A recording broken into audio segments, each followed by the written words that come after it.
అందరికీ నమస్తే. మనం ప్రస్తుతం TJAC Telangana JAC chairman, Telangana Jana Samithi అధ్యక్షులు ప్రొఫెసర్ కోదండరాం సార్తో ఉన్నాం. సార్ నమస్తే. సార్ కొత్త గవర్నమెంట్ ఆల్మోస్ట్ 6 మంత్స్ అయింది. అంతకుముందు 9.5 years ఒక గవర్నమెంట్. మీరు తెలంగాణ ఉద్యమం కేసీఆర్ గారితో కలిసి ఉద్యమాన్ని నడిపించిన వాళ్ళు. ఇప్పుడు ప్రజలు కోరుకున్న తెలంగాణ లేకపోతే ప్రజలు కోరుకున్న ప్రభుత్వం లేకపోతే మీరు సంతృప్తిగా ఉన్నారా? సహజంగా ఒక మార్పు అయితే జరిగింది. కొంత మంచి కోసమే మార్పు జరిగిందని నేను నమ్ముతున్నా. ఎక్కడ తేడా వచ్చింది అంటే పోయిన ప్రభుత్వానికి ఈ ప్రభుత్వానికి, ఆ ప్రభుత్వంలో మనుషులకు తమ అభిప్రాయాలు వ్యక్తం చేసే స్వేచ్ఛ లేదు. ప్రభుత్వానికి ఏదన్నా విషయం చెప్పుదామంటే తోవలేదు. ఒక రకంగా ప్రభుత్వానికి ప్రజలకు మధ్య ఉన్న సంబంధాలన్నీ తెగిపోయాయి. అట్లా ప్రజలతో సంబంధాలు తెగిపోవటం అనేది చాలా విచిత్రం. ఏ ప్రభుత్వం అయినా చేతనైన కాడికి సంబంధాలను కాపాడుకోవాలనే ప్రయత్నం చేస్తుంది, కానీ ఈ ప్రభుత్వంలో మాత్రం కేసీఆర్ ప్రభుత్వంలో అట్లా జరిగిపోయింది. అట్లా జరిగిపోవటంతో మరి అందరూ కూడా ఒక మార్పు జరగవలసిందే. కనీసం భావ ప్రకటన స్వేచ్ఛ కూడా లేకపోతే ఇది ఎట్లా ప్రజాస్వామ్యం అవుతుందనే ఆలోచనతోనే ఆ నిరంకుశ పాలనను అంతమొందించడానికి ఒక ప్రయత్నం మొదలుపెట్టినాం. ఆ ప్రయత్నంలో భాగంగా మరి కేసీఆర్ గారు ఓడగొట్టడానికి రకరకాల సమావేశాలు ప్రయత్నాలు చేసి మొత్తానికి ఆయన ఎన్నికల్లో ఓడిపోయిండు. ఓడిపోయిన తర్వాత జరిగింది ఏంటంటే కొంత స్వేచ్ఛ దొరికింది. మనం ఏదన్నా విషయం గవర్నమెంట్కు పోయి చెప్పవచ్చు, ఎంత మేరకు అవుతుంది అనేది వేరే మాట, కానీ చెప్పుకోవటానికి దారి మిగిలింది. మనుషులు తమ అభిప్రాయాలను స్వేచ్ఛగా వ్యక్తం చేయటానికి కూడా ఒక అవకాశం ఉంది. ఒక మాటలో చెప్పాలంటే ఒక స్వేచ్ఛ స్వాతంత్రాలకు కొంత గౌరవం దొరికింది. వ్యక్తి స్వేచ్ఛ స్వాతంత్రాలకి ఆ గౌరవం దొరకటంతో పాటు ప్రభుత్వంతో చెప్పుకోవటానికి కొంత అవకాశాలు కూడా ఏర్పడ్డాయి. ఈ కారణాల చేత ఏమవుతుందంటే కొంత ఊపిరి పీల్చుకున్నట్టే ఉంది.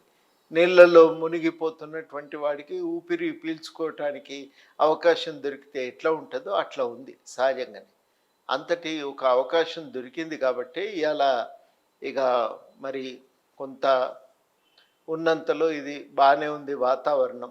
ఈ వాతావరణం కొంత నిలబెట్టుకోగలిగితే సహజంగానే మన రాష్ట్రంలో ప్రజాస్వామ్యం పెరగటానికి బలపడటానికి అవకాశాలు దొరుకుతాయి అనే ఒక నమ్మకం. ఇంకా నమ్మకంతో ఇప్పుడు మా కృషిని కొనసాగిస్తున్నాం. సరే, కొత్త ప్రభుత్వంలో తెలంగాణ రాష్ట్రం అంత ఈజీగా వచ్చింది కాదు, అందరూ చూసింది. మీరు అయితే డైరెక్ట్గా లీడ్ చేసిన వాళ్ళు. కానీ కొత్త ప్రభుత్వంలో తెలంగాణ అనే ఒక ఆత్మ మిస్ అయింది. ఏదో ప్రభుత్వం వచ్చింది, స్కీములు అన్నారు, నడుస్తుంది, 6 నెలలు అయింది, కానీ తెలంగాణ అనే ఒక ఆత్మ మిస్ అయింది ప్రభుత్వంలో అన్న వాళ్ళకి ఏం చెప్తారు? ఇప్పుడు పోయిన ప్రభుత్వంలో కూడా ఆత్మ లేదు. ఆత్మ అంత సులభంగా మనకు అవకాశమే లేదు. తెలంగాణకి అవకాశం లేదు. ఉద్యమకారులకు ఆడేమీ పాత్ర కూడా లేదు. వచ్చిన దాంట్లో వెంటనే మనం అనుకున్నట్టు కాకపోయినా ఈ ప్రభుత్వం కొంత వింటున్నది, మనం చెప్పుకుంటే వింటున్నది. తెలంగాణ అస్తిత్వ పరిరక్షణ, తెలంగాణ ఉద్యమకారుల గౌరవం అనే విషయాలనైతే స్వీకరించి తప్పకుండా ఈ విషయాల మీద మేము కృషి చేస్తాము అనే హామీ అయితే ఇస్తున్నారు. ఇక దాన్ని సాధించుకోవాలి కదా. దానికోసము ఒక సాంస్కృతిక రంగంలో జరగవలసిన కార్యకలాపాలను కూడా మేము ప్రభుత్వానికి సూచన చేసినాం. మొన్నటిదాకా కోడ్ ఉండే, మరి ఇప్పుడు కోడ్ ఎత్తేసినారు కాబట్టి కొంత ఏమైనా అవకాశాలు దొరుకుతాయేమో అనేటువంటి ఆశ అయితే ఉన్నది. కానీ గవర్నమెంట్లో తెలంగాణ ఉద్యమకారులకు ఎవరిని పట్టించుకోవట్లేదు. గాదైన ఇలాంటి వాళ్ళంతా అసంతృప్తి వ్యక్తం చేస్తున్నారు. ఉద్యమకారులు అని చెప్పి కోదండరాం గారు భుజాల మీద తుపాకీ పెట్టి రేవంత్ రెడ్డి ఏదో ఉద్యమం లేకపోతే ఉద్యమం వ్యవహారాలు నడిపిస్తున్నారు. కోదండరాం గారు ఒక్కరే ఉద్యమకారులు అని అడుగుతున్నారు. నేను ఒక్కనే కాదు, నేను ఒక పాత్ర పోషించిన, నేను ఒక్కరిని కూడా నేను అనుకోవటం లేదు. నేను అన్నది ఏంటంటే తెలంగాణ ఉద్యమకారులందరినీ 2 జూన్ నాడు మీటింగ్కు మీరు ఆహ్వానించండి. ఇప్పటి వరకు ఎన్నడూ ఎవరు ఆహ్వానించింది లేదు అని సూచన చేస్తే వాళ్ళు తప్పకుండా వారందరినీ ఆహ్వానిస్తామని చెప్పి వాళ్ళు నిర్ణయం తీసుకొని పిలిచిండ్రు. అంతకుమించి నేను కూడా అక్కడ చేసింది ఏమీ లేదు. నా పాత్ర కూడా చాలా పరిమితమైంది. ఆ మేరకైనా వాళ్ళు పిలవటం అవసరమని నేను భావించాను. ఎందుకంటే 10 సంవత్సరాలు జరిగింది. పండుగ జరుపుకుంటున్నప్పుడు కనీసం ఆ పండుగలో మేము కూడా ఒక భాగం అని గుర్తించి మమ్మల్ని పిలిచి అక్కడ కూర్చుండే ఆడ ఏం చేసేది ఉంది ఏం లేదు ఆడ. ఆ మాత్రం కూడా అవకాశం ఇయ్యలే కదా ఇదివరకు. ఆ అవకాశం మొదటిసారి మాకు కల్పించాలని అడిగితే వాళ్ళు ఒప్పుకున్నారు. ఇది అవసరము, ఇది మీరు ఉండవలసిందే కార్యక్రమం అని చెప్పి అందరినీ కూడా తమకు తోచిన మేరకు అందరినీ కూడా పిలిచిండ్రు, భాగస్వాములను చేసిండ్రు. నాకు ఉన్న 3-4 రోజుల వ్యవధిలో ఎన్ని పేర్లు ఇవ్వగలిగితే అన్ని పేర్లు ఇచ్చి వాళ్ళు రావటానికి కావలసిన ఏర్పాట్లన్నీ ప్రభుత్వమే చేసింది. కానీ కొంతమంది ఒక లిస్ట్ ఒకటి వచ్చింది సార్, 400 మందిని మీరే సెలెక్ట్ చేసిండ్రు. నేను సెలెక్ట్ చేయలేదు. జేఏసీలుగా కానీ వివిధ సంఘాల్లో కానీ అప్పుడు మేము 4 రకాల కేటగిరీలు అనుకున్నాం. ఒకటి ఆత్మ బలిదానాలకు పాల్పడినటువంటి వాళ్ళు, వాళ్ళది లిస్టు మాత్రమే ఇచ్చినాం మేము, కాంటాక్ట్ నంబర్లు అవి మాకు కుదరలేదు. రెండవది మేము చేసిన పని ఏంటంటే తెలంగాణ 69 ఉద్యమకారులు, వాళ్ళది కూడా మాకు తెలిసిన కాడికి మా నంబర్లు మా దగ్గర ఉన్నవి ఇచ్చినాం. మూడోది ఏంటంటే జేఏసీ ఆధ్వర్యంలో పనిచేసిన వాళ్ళు. 4వ కేటగిరీ ఏంటంటే జేఏసీతో సంబంధం లేకుండా వివిధ ప్రజా సంఘాల నేతృత్వంలో పనిచేసినటువంటి వాళ్ళు. ఇక వాళ్ళ నంబర్లు మాకు తోచిన కాడికి ప్రభుత్వానికి అందజేసినాం. వాళ్ళు జిల్లా కలెక్టర్లతో మాట్లాడటానికి ఏర్పాట్లు చేసినారు. ఆ జిల్లా కలెక్టర్ మాట్లాడుకున్నాక వాళ్ళ హైదరాబాద్ దాకా రావటం జరిగింది. ఆ రకంగా ఏంటంటే ఆ ఆహ్వానం అనేది కేవలం 400 కాదు, దాదాపు 500-600 మంది ఆత్మహత్యలు కానీ చేస్తారు. అదంతా డూప్లికేట్ లిస్టు, దానిలో ఒక పేరే 4 సార్లు 5 సార్లు ఉంది. వస్తాయి కొన్ని. ఇప్పుడు ఒక విషయం ఏంటంటే 4 రోజుల్లోనే ఆ కార్యక్రమం జరిగింది. మొట్టమొదట అది ఎన్నికల కోడ్ ఉంది. కార్యక్రమం చేయాలనుకున్నప్పుడు వాళ్ళు ముందు కేంద్ర ఎన్నికల కమిషన్ పర్మిషన్ తీసుకోవాలి. వాళ్ళు ఎన్నికల కమిషన్ పర్మిషన్ తీసుకోవటానికి టైం పట్టింది. ఎన్నికల కమిషన్ పర్మిషన్ తీసుకున్నాక క్యాబినెట్ మీటింగ్ పెట్టి నిర్ణయాలు చేయాలి. ఆ క్యాబినెట్ మీటింగ్కు మళ్ళీ ఎన్నికల కమిషన్ పర్మిషన్ రావటం సమయం పట్టింది. ఇవన్నీ జరిగి నిర్ణయం తీసుకున్నాక మనకు మిగిలిన సమయం చాలా తక్కువ, 4-5 రోజులే మిగిలింది. ఈ 4-5 రోజుల్లో ఎంత చేయగలిగితే అంత చేయగలుగుతాం, కానీ అంతకుమించి మనం ఏం చేస్తాం చెప్పండి. ఉన్న సమయంలోనే మనకు తోచిన మేరకు మనోళ్ళు కొంతమంది అయినా వస్తే బాగుండుననే తాపత్రయం కొద్దీ తోచిన కాడికి ప్రయత్నం చేసాం. వచ్చిండ్రు కొంతమందికి రాలేకపోయినరు, కొంతమందికి సకాలంలో ఇన్విటేషన్స్ అందలేదు. ఇట్లా రకరకాల కొన్ని మేము ఏమనుకున్నామంటే గవర్నమెంట్ ఇస్తుంది అనుకున్నాం, కానీ హైదరాబాద్లో ఉన్న వాళ్ళకి ఇబ్బంది తలెత్తింది. గవర్నమెంట్ తరఫు నుంచి హైదరాబాద్లో జిల్లాల్లో కలెక్టర్ దగ్గరికి వెళ్ళి ఉద్యమకారులే మాట్లాడుకున్నారు, ఏమన్నా ఉంటే కరెక్షన్ చేసుకున్నారు, లిస్టు సవరించుకున్నారు, వాళ్ళే నిర్ణయాలు చేశారు. హైదరాబాద్కి వచ్చేసరికి ఏమైందంటే దానికి కావలసిన సమయం కుదరలేదు. ఆ కుదరకపోవటం చేత కొంతమంది మిస్ అయినట్టున్నారు. కాలేదని కూడా అంటే అది పొరపాటు అవుతుంది. ఉన్న సమయంలో ఎంతమందిని కాంటాక్ట్ చేయగలిగితే అంతమందిని కాంటాక్ట్ చేసినాం. కానీ 10 సంవత్సరాలు లేదు సార్ తెలంగాణ వచ్చి. కాంగ్రెస్ గవర్నమెంట్, కొత్త government, first time June 2 Telangana ఆవిర్భావ దినోత్సవం జరిగింది. కనీసం ఉద్యమకారులు మీరు వచ్చిరని చెప్తున్నారు, కానీ కొద్దిగా ఫేమ్ ఉన్న వాళ్ళు, కొద్దిగా ఫ్రంట్ లైన్లో ఉండి ఉద్యమం చేసిన వాళ్ళు ఎవరు కనబడలేదు. కనీసం స్టేజ్ మీదకి పిలిచి కనీసం ఒక సన్మానం చేయడము అట్లాంటి కార్యక్రమం కూడా ఏం చెప్పండి, మీరేం సూచించలేదు గవర్నమెంట్కి అట్లా? గవర్నమెంట్ కంటే ఇప్పుడు ఆడ విషయం ఏంటంటే దానికి ఒక ప్రోటోకాల్ ఉంటుంది, వాళ్ళ ఆఫీసర్స్. మేము చెప్పింది ఏంటంటే కొంతమందినైనా అమరవీరులను, కుటుంబాల వాళ్ళని వేదిక మీదకి పిలవచ్చునేమో అని మేము అనుకున్నాం. కొన్ని పేర్లు చెప్పినాం. కీలకమైన పాత్ర పోషించిన కొన్ని ఘటనలు ఉన్నాయి, మలుపు తిప్పిన ఘటనలు ఉన్నాయి. అట్లాంటి సందర్భాల్లో చనిపోయినటువంటి వాళ్ళ తల్లిదండ్రులనైనా కొంతమందినైనా ఆడ వేదిక మీద కూర్చోబెట్టవచ్చేమో అని మేము అనుకున్నాం. రెండవది ఏంటంటే కొన్ని పేర్లు ప్రస్తావించవలసినటువంటి వాళ్ళ పేర్లు కొన్ని చెప్పినాం. ఇప్పుడు విషయం ఏంటంటే ఇది మా ప్రోగ్రాం కాదు, అధికారికమైన కార్యక్రమం. అధికారికమైన కార్యక్రమంలో ఎవరైనా సూచన చేయొచ్చు. నేనే చేయాలని ఉంది, నేను చేయాలని ఏం లేదు కదా, ఎవరైనా చేయవచ్చు. ఇట్లా పిలిస్తే బాగుంటుందని మేము భావిస్తాం. మీరు రేవంత్ రెడ్డి గారు చాలా దగ్గరగా ఉంటున్నారు కదా. నేను దగ్గరగా ఉండటం అంటే నేను ఎప్పుడో ఒకసారి కలుస్తాం, ఎందుకు కలుస్తామండి? మొన్న ఈ ప్రతిపాదన పెట్టినాం కాబట్టి ఎట్లా చేద్దామో మాట్లాడటానికి పిలిచిండ్రు వాళ్ళు. ఆ కార్యక్రమానికి సంబంధించి వాళ్ళ ఆలోచన ఉంది, ఎట్లా ఆహ్వానించవచ్చు, ఏం చేయాలి దానికోసమని అడగటానికి పిలిచిండ్రు. అంతకుమించి మిగతా విషయాలు అక్కడ మేమేమీ మాట్లాడలేదు. ఎవరైనా చెప్పవచ్చండి. నాకు తోచింది నేను చెప్పిన. అదృష్టం కొద్దీ వాళ్ళు ఏమన్నారంటే, అవును నిజమే ఈ పని చేయవలసే ఉంది. మరి 10 ఏళ్ళు ఎవరు చెప్పలేదు. వాళ్ళు పిలవలేదు ఎన్నడూ. ఎవరిని కూడా పిలవలేదు. మొట్టమొదటిసారి ఒక 10 ఏళ్ళు జరిగిన సందర్భంలోనైనా పిలిస్తే బాగుండును అని. ఎందుకంటే ఉద్యమకారులు మొన్న చాలా కీలకమైనటువంటి పాత్ర తెలంగాణ రాష్ట్ర సాధనలో పోషించారు. వాళ్ళకి కనీసం భాగస్వామ్యం అన్నా ఉండాలి. చూడటానికైనా పిలవాలి కదా అంటే, సరే అని వాళ్ళు పిలిచి నిర్ణయించుకున్నారు, పిలిచిండ్రు. మేము అంత మేరకు మా కృషి అంతకు మించి కొన్ని సూచనలు మాకు తోచిన వల్ల వాళ్ళకి చెప్పినాము. ఏమేమి చేయవచ్చు ఈ సందర్భంగా అని. అది అక్కడితో ముగిసింది. అంతకు మించి నాకేమీ అక్కడ ఆహ్, ఆహ్, నా శక్తికి మించి నేను నెత్తినేసుకునే అవకాశం కూడా నాకు లేదా. మీరు ఇప్పుడు కాంగ్రెస్ గవర్నమెంట్లో ఉన్నారు కదా సార్. జనసమితి ఎలక్షన్స్ ముందు కలిసి పోటీ చేసింది. ఇప్పటికి కూడా మేము మద్దతు ఇస్తున్నాం. ఇప్పటికి కూడా మేము బయట నుంచే మద్దతు ఇస్తున్నాం.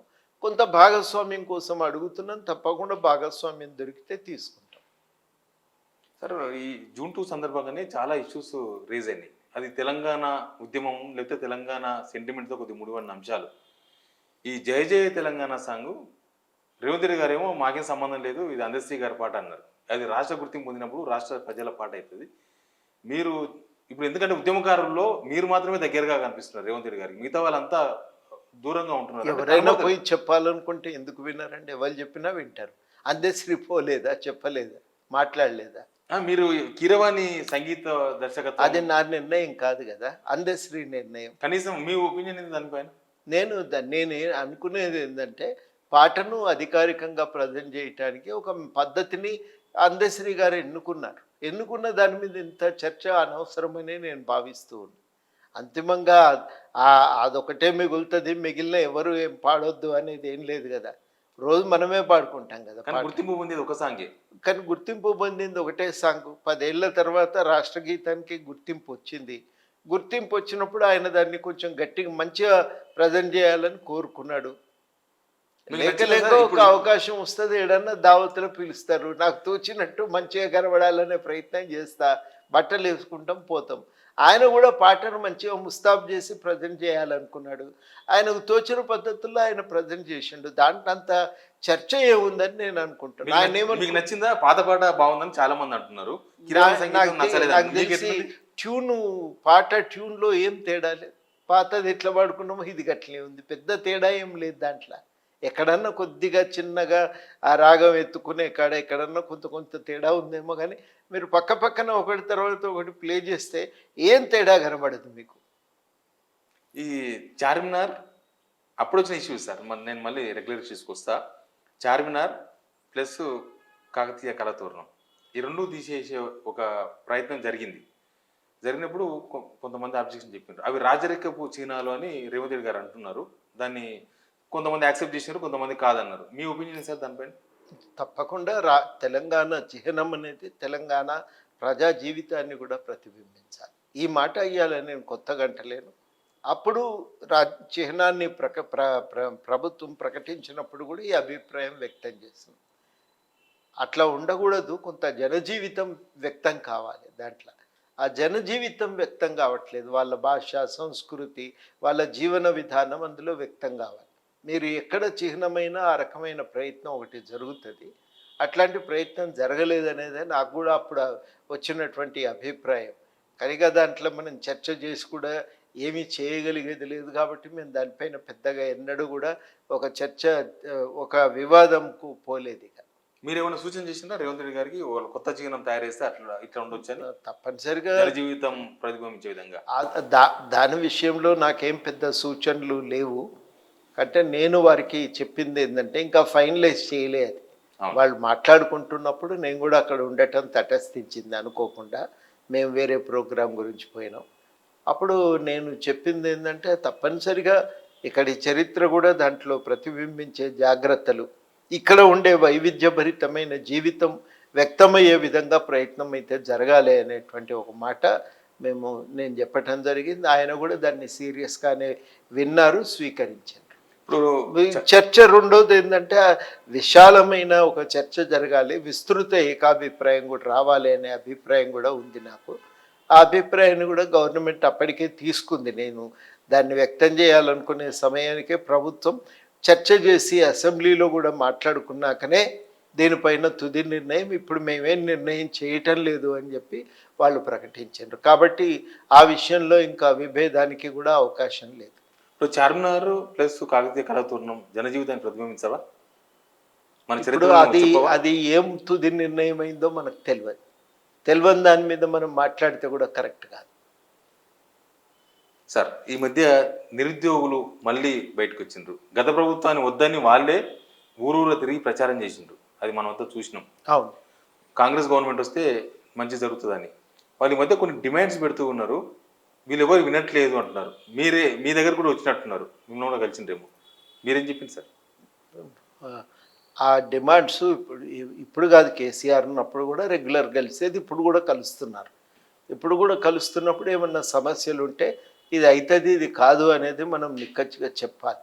దాంట్లో ఇది నేను చేస్తా అని హామీ ఇచ్చి ఇంకొకరి మీద తోసేయటం అనేది కరెక్ట్ కాదు. ఇది సాధించుకోవచ్చు, దీంట్లోకి ఇది న్యాయం ఉంది, మీరు అడిగిన దాంట్లోకి ఇది సాధ్యం కాకపోవచ్చు, ఇది మేము చేయటం తగదు, ఇది విద్యార్థులుగా మీరు మాట్లాడుకోవాల్సిన విషయం అని స్పష్టంగా చెప్తా. ఇవాళ కొత్తగా చెప్పట్లేదు.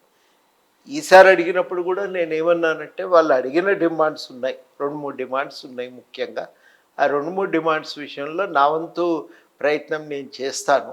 కాకపోతే ఏంటంటే ఈసారి గతంలోనైతే ప్రభుత్వంతో మాట్లాడే అవకాశం లేదు, ఇప్పుడు మాట్లాడచ్చు. కాబట్టి నా ప్రయత్నం ఏదో నన్ను చేయనియండి, మీ ప్రయత్నం మీరు చేసుకోండి అని చెప్పి. గ్రూప్ 1 లాంటి పోస్టులు సార్ 1:100 పిలవాలని, అది అంతకుముందు నుంచి ఉన్న డిమాండ్, పాత డిమాండ్ ఇది. అప్పుడు కాంగ్రెస్ వాళ్ళు యాక్సెప్ట్ చేసిండ్రు. బట్ ఇప్పుడేమో సాధ్యం కాదు అంటున్నారు. నోటిఫికేషన్ కొత్తదా కాదు కదా, పాత నోటిఫికేషన్ ఇది. అప్పుడు రద్దయింది కాబట్టి మళ్ళీ అదే నోటిఫికేషన్ మీద ఎగ్జామ్స్ జరుగుతున్నాయి. కాబట్టి ఇది లీగల్ చిక్కులు ఏముంటాయి అనేది ఆలోచించాలి కదా, ఒకసారి మాట్లాడాలి. ఇప్పుడు ఏదైనా డిమాండ్ సాధన కోసం చాలా జాగ్రత్తగా నడుచుకోవాలి. మేము తొందరపడి మాట్లాడి విద్యార్థులను సంతృప్తి పరచటము ఏకైక లక్ష్యంగా ఎప్పుడు కూడా మేము పనిచేయలే. న్యాయం ఏదనుకున్నా ఆ విషయాల మీద ఖచ్చితంగా చెప్పినాం. ఆ న్యాయమైనటువంటి వాటి మీద సాధించడానికి ఏం చేయొచ్చో కూడా మా సూచనలు చేసినాం. ఇప్పుడు కూడా అదే పని చేస్తున్నాం. తప్పనిసరిగా ఆ ప్రయత్నం చేస్తాం. నాకు వాళ్ళు చెప్పి 3-4 రోజులైంది, సెలవులు వచ్చినాయి, నేను హైదరాబాదులో లేను. నిన్న వేరే చాలా కాలంగా మేము కొట్లాడుతున్న ఒక సమస్య పరిష్కారం కోసం మంత్రి గారిని కలవవలసి ఉండే, ఇతర మిత్రులు కూడా అదే సమయం కుదిరింది కాబట్టి నిన్న పోలేదు. రేపు నేను ఖచ్చితంగా వెళ్ళి మాట్లాడి పరిష్కారానికి నా వంతు ప్రయత్నం నేను చేస్తాను. సరే, ఉద్యోగ నియామకాల విషయంలో అంతకుముందు ప్రభుత్వం పట్టించుకోలేదు, పేపర్ లీకులు, రకరకాల ఇష్యూస్ మనం చూసినాం ఆ ఇష్యూస్ను. కానీ కొత్త ప్రభుత్వం వచ్చిన తర్వాత 6 months అయింది, ఒక్క నోటిఫికేషన్ కూడా వేయలేదు. ఎలక్షన్స్ ముందు ఏదో గ్రూప్ 1 ఫిబ్రవరి 1 రోజు వస్తుంది, తర్వాత రెండోసారి మళ్ళీ గ్రూప్ 2 మళ్ళీ మార్చి 1కి వస్తుంది. ఇట్లా చాలా క్యాలెండర్స్ ఒకటి ఇచ్చిండ్రు. ఎందుకు ఈ గవర్నమెంట్ చేయలేకపోయింది? మీరేమన్నా విషయం మాట్లాడిందా సీఎం గారితో? ఇప్పుడు ఇవి నోటిఫికేషన్స్ వచ్చినాయి కదండి, ఇది ఉంది, గ్రూప్ 2 ఉంది, గ్రూప్ 3 ఉంది, డిఎస్సి ఉంది, అన్ని నోటిఫికేషన్లు వరుసగా వస్తున్నాయి కదా, ఒకటి తర్వాత ఒకటి. పాతగా పెండింగ్లో ఉన్న అన్ని పరీక్షల రిజల్ట్స్ను కూడా వాళ్ళు ఉన్న చిక్కులన్నింటినీ, లీగల్ చిక్కులు ఉంటే వాటిని పరిష్కరించి ఒకటొకటిగా రిజల్ట్ విడుదల చేస్తున్నారు. ఎటువంటి వివాదాలకు తావు లేకుండా జాగ్రత్త తీసుకుంటున్నారు. ఆ రకంగా గ్రూప్ 1 పరీక్ష కూడా బాగా జరిగింది, ఎటువంటి అల్లరి లేకుండా మంచిగా ప్రశాంతంగా జరిగిపోయింది అనే ఒక సంతృప్తి అందరిలో ఉంది. ఇంకొంచెం టైం ఇస్తే బాగుండునని కొందరిలో ఉంది అభిప్రాయం. కానీ ఆ నిర్ణయము ఫైనల్గా టీఎస్పీఎస్సీ వాళ్ళు అన్ని డిమాండ్లను దృష్టిలో పెట్టుకున్నారు. మేము కూడా సూచన చేసినాం అవకాశం ఉంటే చూడండి అని. అప్పుడు వాళ్ళు ఫైనల్గా టీఎస్పీఎస్సీ వారు వాళ్ళ ఇబ్బందులు వాళ్ళు దృష్టికి తీసుకొచ్చిండ్రు. అన్ని కోణాల నుంచి ఆలోచించి వాళ్ళు దీన్ని వాయిదా వేయటం కుదరదని వాళ్ళు నిర్ణయం తీసుకున్నారు. ఇక అట్లాంటి సందర్భాల్లో మనం గౌరవించటం తప్ప చేయగలిగేది ఏమీ లేదు. పరీక్షలు బాగానే జరిపిన మొత్తం మీద పెద్దగా వివాదాలు కూడా కొన్ని పరీక్షలు వాయిదా వేయండి, కొద్దిగా పోస్ట్ పోన్ చేయండి.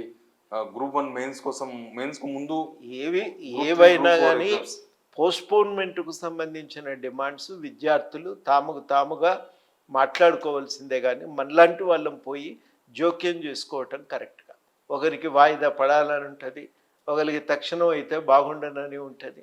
వాళ్ళ డిమాండ్ మీద వాళ్ళు మాట్లాడుకోవాలి కదా, వాళ్ళ అభిప్రాయాన్ని విన్నాక పరిస్థితిని బట్టి టీఎస్పీఎస్సీ నిర్ణయం తీసుకోవాలి. అంతే తప్ప కానీ ఏదో పెద్ద ఉపద్రవం వచ్చే పరిస్థితి ఉంటే తప్ప మేమెన్నడూ ఈ వాయిదాల జోలికి పోలేదు. చెప్పినాం కూడా విద్యార్థులకి, ఇది కష్టము, మీరు మమ్మల్ని పెట్టకండి ఈడ. మేము పోతే ఏమంటారంటే నువ్వెవరు చెప్పడానికి, నువ్వు టీచర్ కదా, చదువుకున్న పిల్లలకు అన్యాయం చేస్తావా అని అంటారు.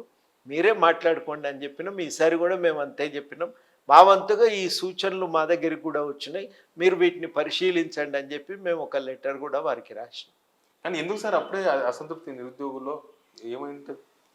ఇప్పుడు ఒక ప్రభుత్వం మారంగానే అన్ని విషయాల్లో అందరికీ 100% సంతృప్తి ఉంటుందా అనండి? ఉండదు కదా. చాలా కీలకమైందంటే అసంతృప్తి ఉందా లేదా అనేది ఒక భాగం అయితే, పరిష్కరించుకోవటానికి మార్గాలను ప్రభుత్వం ఏర్పాటు చేసిందా లేదా అనేది ముఖ్యం. నా దృష్టిలో ఏంటంటే ఆ మార్గాలు ఉన్నాయి.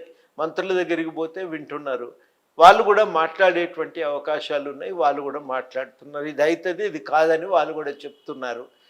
అట్లా రకరకాలుగా అభిప్రాయాలు వస్తున్నాయి, వింటున్నారు. ఇలా విద్యార్థులు వ్యక్తం చేసేది జరుగుతున్న పద్ధతుల మీద వాళ్ళకి అసంతృప్తి కాదు.